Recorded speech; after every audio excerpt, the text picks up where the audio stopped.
When my husband died, I didn't tell his children the one thing they believed they were entitled to know. I let them assume grief had made me fragile, because silence is sometimes the safest form of truth. People expect widows to shrink, to forget details, to lose sharpness. I allowed that expectation to settle over me like dust. If you've ever been underestimated during your hardest moment, you already know how dangerous that assumption can be. My name is Diana Thompson, though some still call me Lady Diana from my days hosting charity galas in Chicago's elite circles. At 49, I was not confused. I was not unstable. I was not lost. I was simply observant. My husband, Robert Thompson, had built Thompson Enterprises into a powerhouse real estate firm worth over $500 million, specializing in luxury developments across the Midwest. He was 65 when a sudden heart attack took him last spring, leaving behind a legacy of boardrooms and blueprints. We lived in Oak Park, Illinois, a picturesque suburb just west of Chicago, with its tree-lined streets, Frank Lloyd Wright homes, and a mix of old money and quiet ambition. It was the kind of neighborhood where people waved from porches but whispered about inheritances behind closed doors. Robert's children from his first marriage, his son Michael, 38, a sharp-dressed vice president at the company, and his daughter Sarah, 35, who handled marketing, had always seen me as the second wife. The younger one. The one who married into the family fortune 15 years ago. They tolerated me while Robert was alive, but never embraced me. After his death, that tolerance thinned like ice in April. The funeral had barely ended when the concern began arriving disguised as kindness. Meals dropped off unannounced at our Victorian home on Lake Street. Gentle reminders about rest. Subtle comments about how stress can do strange things to a woman alone. I thanked them. I smiled. I said very little. Grief is loud on the inside, quiet on the outside. That quiet unsettles people who are waiting for you to fall apart. It makes them nervous. And nervous people begin to plan. I noticed how Michael watched me, not with sympathy, but calculation. His dark eyes, so like his father's, lingered on my hands as I signed sympathy cards. How Sarah asked the same questions twice, framed slightly differently, as if testing consistency. Diana, do you remember what Dad said about the lakefront project last month? She'd say, her voice sweet but probing. I said nothing. Because the moment you defend your sanity, someone starts documenting it. That was the first lesson I relearned after Robert's death. The people who rush to manage your life rarely do it for your benefit. I didn't build my life by announcing things. I grew up in a modest apartment in Chicago's South Side, watching louder people win attention while quieter ones won longevity. My success came from repetition, not spectacle. From showing up early, leaving late, and never needing credit. If you're listening to this and thinking power always announces itself, you've been taught the wrong lessons. I married into visibility, but I never depended on it. While Robert handled the public roles, ribbon cuttings and investor dinners, I handled the structure. Documents. Trusts. Contingencies. I believed in preparation the way some people believe in prayer. That habit came from scarcity. From knowing how quickly stability can vanish if you don't protect it. After his death, I returned to those habits instinctively. I reviewed records in our home office, overlooking the manicured gardens. Updated calendars. Took stock.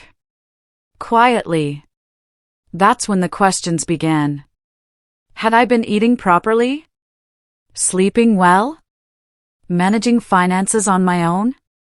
They asked gently. Reassuringly.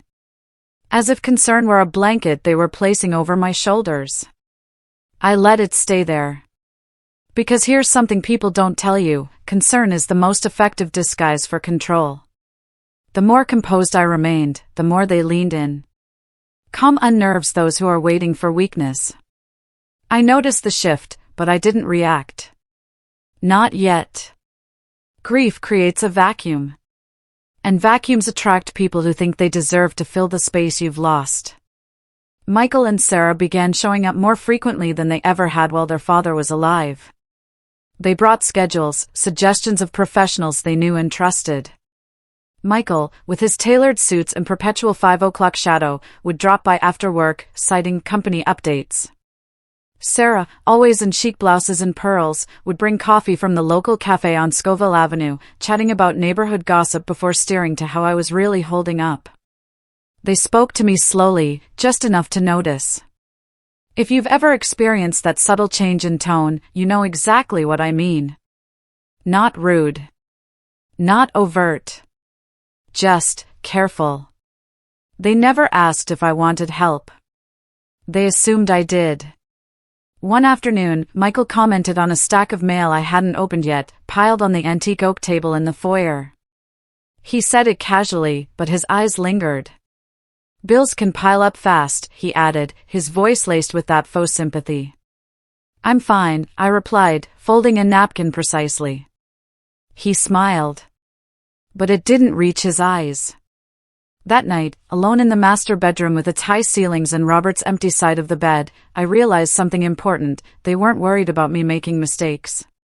They were worried I wouldn't. When people fear what you might still be capable of, they start building narratives to contain you. I let them.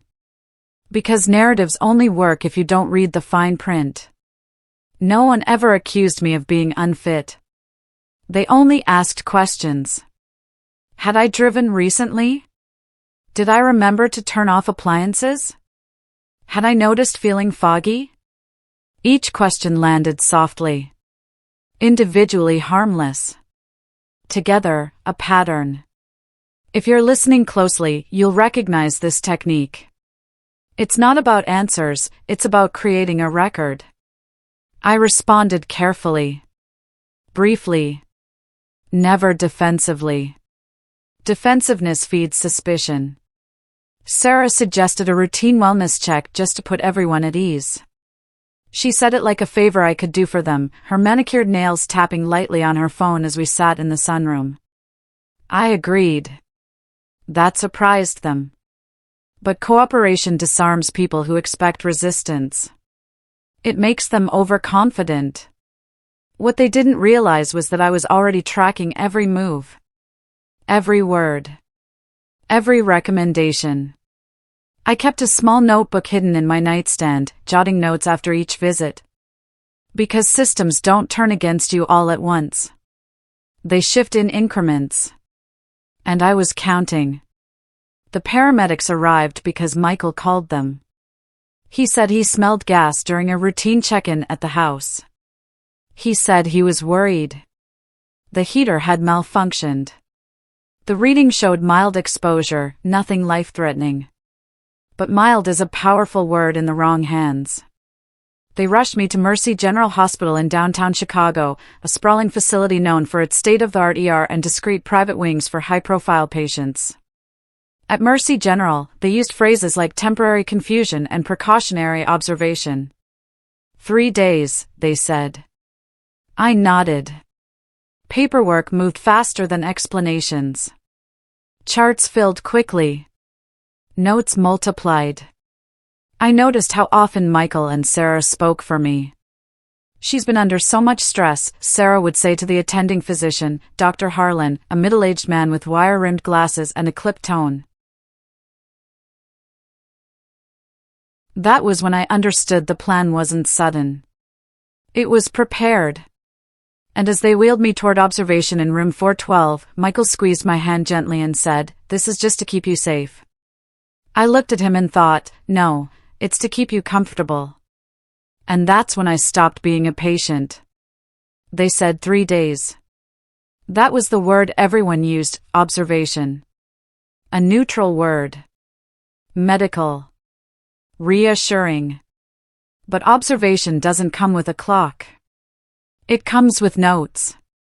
And once notes exist, they begin to justify themselves. The first night, I slept poorly.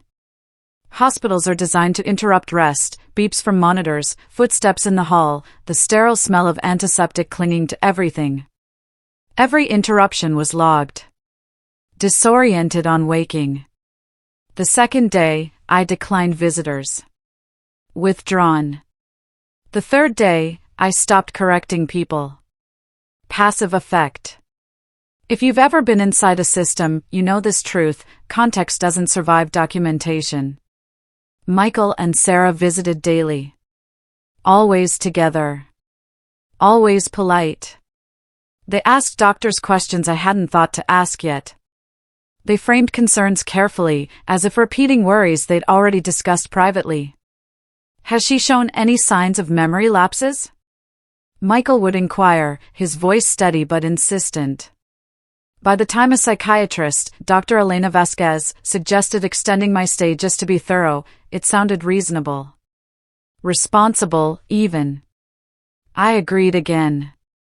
Not because I was trapped, but because I needed to understand how far they intended to go. No one ever said I was unstable. They said things like stress-induced cognitive disruption and grief-related executive fatigue. Words that sound temporary, but justify permanence. They explained it kindly. Slowly. With charts in the dim light of my room, overlooking the Chicago skyline. At 49, I didn't fit the usual profile. That made me interesting. And interesting cases get shared. Discussed. Reviewed by committees that never meet the patient. Dr. Vasquez asked me to recount the events of the past week. I did, accurately, detailing the gas incident, the ambulance ride, the initial tests. She nodded, then asked me to repeat them in a different order. When I hesitated, she smiled sympathetically and wrote something down. I realized then that coherence was no longer the goal. Consistency was. Outside my room, conversations happened without me. Decisions formed in hallways. Michael and Sarah signed forms with practice familiarity, visitation logs, release waivers, even preliminary guardianship discussions. They never raised their voices. They never pushed. They simply stayed present. And presence, in the wrong hands, is influence. I stopped volunteering information. Anything extra could be misinterpreted. Anything emotional could be pathologized. So I answered only what was asked. That, apparently, was a symptom too. One note read, "Patient exhibits limited insight into condition." I wanted to laugh.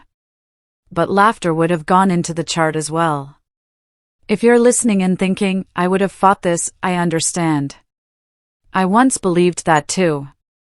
But resistance accelerates escalation. Calm delays it. And I needed time. Time to observe the observers. Time to see who was listening. Most nurses moved quickly. Efficient. Detached. One didn't. Her name was Emily Carter, a 35-year-old with kind hazel eyes and a no-nonsense ponytail. She checked my chart twice before administering medication. Asked how I felt after instead of before. Noted discrepancies quietly.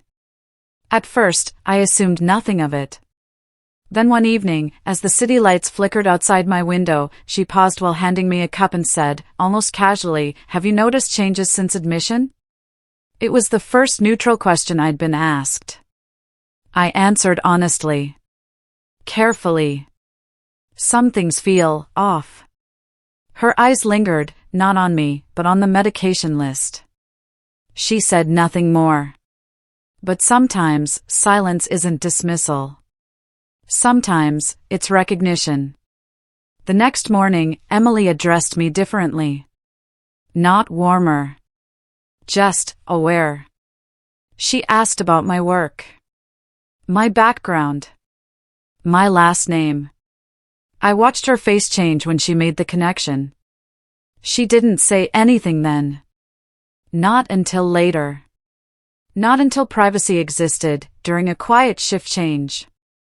And when she finally spoke, her voice was steady, but emotional restraint can't hide memory. "You funded my nursing degree," she said quietly. 10 years ago, through the Thompson Foundation Scholarship Program. I hadn't recognized her. But she had never forgotten me. The foundation Robert and I started had helped hundreds, but Emily's story stuck out. She'd written a thank you letter about escaping poverty in rural Illinois. And for the first time since admission, I knew I wasn't alone in the room. Emily told me days later. Not immediately. Not dramatically. People who understand systems know that timing matters. She had been charting medication adjustments late one night when she overheard Michael speaking in low tones with a male nurse, Jason Reed, near the supply room. At first, she didn't recognize the significance. Conversations like that happen all the time. Until she heard the word dosage. Then the amount of money. $2 million doesn't sound like a bribe at first. It sounds like an exaggeration. Something people say to impress. But she knew the tone. She'd grown up poor. She knew when money was real. They discussed adding a drug that wasn't on my approved list. A sedative known to cause progressive confusion when used off-label. Something subtle. Slow. Hard to trace, lorazepam mixed with a cognitive suppressant. The plan wasn't to harm me quickly. It was to let the chart do the damage. Make me seem increasingly unfit, paving the way for guardianship and control over Thompson Enterprises. At the time, she didn't know who the patient was. Just that someone was being set up. That bothered her enough to investigate quietly. She checked the initials. The age. The admission notes. Then she saw my full name. What no one knew was that in anticipation that my foolish stepchildren were up to something sinister, I had contacted the medical director of the hospital, Dr. Gibson Herbert, to facilitate a week bedrest in one of the VIP rooms. I met Gibson in my spinster days as gala night host. He was about getting married and was introduced by a mutual friend to pitch me into overseeing his wedding planning. Over the years we had been friends, and from time to time I supported the work they were doing at the hospital as Diana and not Mrs. Thompson. However, Dr. Gilbert was away on vacation in Australia, and we had agreed that I would check in once he is back in a fortnight. I needed a place to stay and play along and see what my stepchildren were up to, but I was brought in before his return. When Evelyn made the discoveries, she told me later that her hands shook when she realized it was me. The woman whose scholarship had changed her life was being methodically erased, one pill at a time. She didn't confront anyone. She didn't report it. She didn't panic. She did what professionals do when they understand risk. She documented everything, timestamps, overheard phrases, even discrete photos of altered charts on her phone. The medication was designed to mimic decline. Not hallucinations. Not collapse. Just enough confusion to look organic. Enough forgetfulness to justify extension. Enough slowness to remove authority. If you've ever wondered how people disappear inside institutions, this is how. No single action is criminal. No single dose lethal. It's the accumulation that ruins you. Emily made sure I never took it. Every pill was replaced with placebos she sourced discreetly. Every cup monitored. Every refusal logged as administered. With Dr. Gilbert's return, I had a second layer of protection, and the three of us decided that I should put up a performance to give the enemy a semblance of victory that will make them act more overtly. And while they waited for me to unravel, I waited too. I could have exposed them immediately. I didn't. Because proof matters more than outrage. So I began to perform. I stumbled on names I'd never forget, calling Sarah Samantha once in front of Dr. Vasquez. Misplaced objects that were never missing, like losing my reading glasses under the bed. Let silence stretch just long enough to concern, staring blankly at the wall during rounds. Charts reflected what they expected. Michael and Sarah relaxed, their visits growing smugger. That was the most dangerous moment. As my symptoms worsened, the whispers in the hall grew louder. But I held on, heart pounding in the quiet hours, wondering if Emily's protection would hold. Doctors don't expect recovery when decline fits the narrative. That's the lie institutions believe. So when I worsened, on paper, they escalated care. Increased monitoring. Extended confinement to a secure wing for behavioral observation. Meanwhile, I gained freedom elsewhere. Because while they focused on my mind, they forgot about my reach. They thought the locked doors limited me. In truth, they simplified my world. Inside Mercy General, time slowed. Phones were monitored, yes, but not eliminated. Visitors were controlled, but not forbidden. And paper? Paper still moved freely, slipped in with meal trays or therapy worksheets. What they didn't understand was this: the moment they labeled me incapacitated, they stopped imagining I could act. That's when I did my most effective work. Years earlier, I had structured my holdings so that decisions didn't require my presence, only my consent. Consent I could give quietly. Precisely. Legally. Robert and I had set up blind trusts and contingency clauses after a near miss with a rival firm. From my room, with supervised calls routed through Emily's discreet help and carefully scheduled therapy sessions, I began acquiring shares. Not directly. Never directly.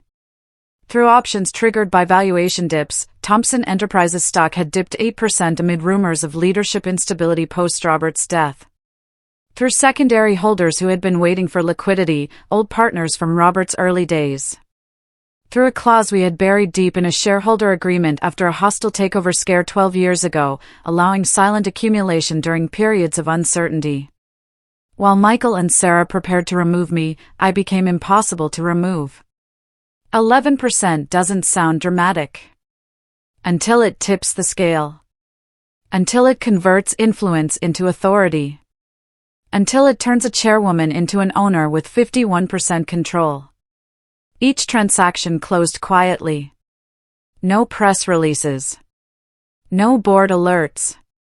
Just signatures, timestamps, and confirmations routed through channels my stepchildren didn't monitor because they assumed I was sedated, babbling incoherently in my room. By the time my decline was being formally discussed in hushed meetings, I held absolute control. And no one questioned it. Because who audits a woman they believe can't think clearly? I learned about the board meeting from Emily, who overheard Sarah on a call in the waiting area. She didn't give me details.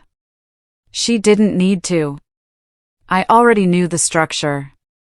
Emergency governance review. Temporary replacement of chair. Cited concerns, mental fitness, medical documentation for Mercy General, fiduciary risk. All prepared with immaculate politeness. No malice. No accusation. Just concern. That's how power moves when it believes it's safe. They discharged me on a Thursday, after 4 weeks that felt like an eternity. Stable, the report said. Improving, the notes read. Continued monitoring recommended. I thanked them all. Especially the ones who never knew what they'd been part of, Dr. Harlan, Dr. Vasquez, even Jason Reed, who avoided my eyes as I left. I went home to Oak Park. Slept in my own bed, the familiar creak of the floorboards a symphony. Wore my own clothes. Made my own coffee in the kitchen overlooking the backyard oaks. Then I prepared.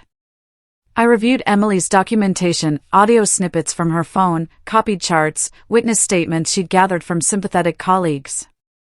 It was airtight. The boardroom wasn't quiet when I arrived at Thomson Enterprises headquarters in downtown Chicago, a sleek glass tower on Michigan Avenue. Laughter. Papers shuffling. Confidence. Michael and Sarah sat at the table like heirs in waiting. Calm. Ready. Michael in his power tie, Sarah with her tablet open to the agenda. They didn't look at the door. They never do, when they believe the threat has already been neutralized. I didn't announce myself. I never do. I opened the boardroom door and stepped inside as if I belonged there, because I did. The room stalled mid-laughter. A few people looked confused. A few looked startled. Michael and Sarah looked like they'd seen a ghost that had learned how to file paperwork. I took my seat at the head of the table, smoothing my simple black dress. Someone cleared their throat. Someone else reached for the agenda. I waited. Silence is powerful when you're not afraid of it. I understand there's a governance matter to discuss, I said calmly. Please proceed. Michael tried to speak first. His voice cracked. He recovered quickly. He always did. Given recent medical developments, he began, carefully, the board felt it necessary to review my capacity, I finished for him. Yes. I read the draft. His eyes widened. Sarah's face paled. I smiled. I slid a folder across the table. Not thick. Not dramatic. Just complete. Inside were voting records, executed options, time-stamped transfers. 11% acquired over 4 weeks, while I was allegedly unable to manage my own affairs. Plus Emily's evidence, the bribe attempt, altered meds, conspiracy logs. A director, old Mr. Harlan, no relation to the doctor, adjusted his glasses. Another, Ms. Patel, leaned forward. The mood shifted, not with anger, but with math. Effective immediately, I said, I hold controlling interest. As such, I'm exercising my authority to conclude this meeting swiftly. No one interrupted. Power has a sound. It's quiet. I didn't accuse. I didn't explain. I didn't raise my voice. I simply read.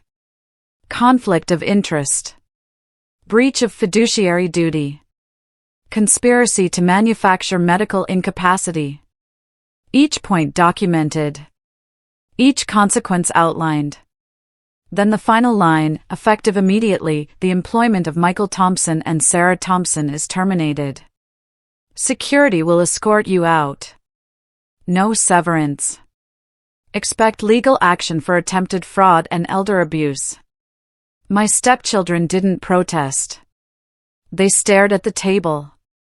Because they understood what arguing would expose, the full extent of their scheme, now backed by irrefutable proof.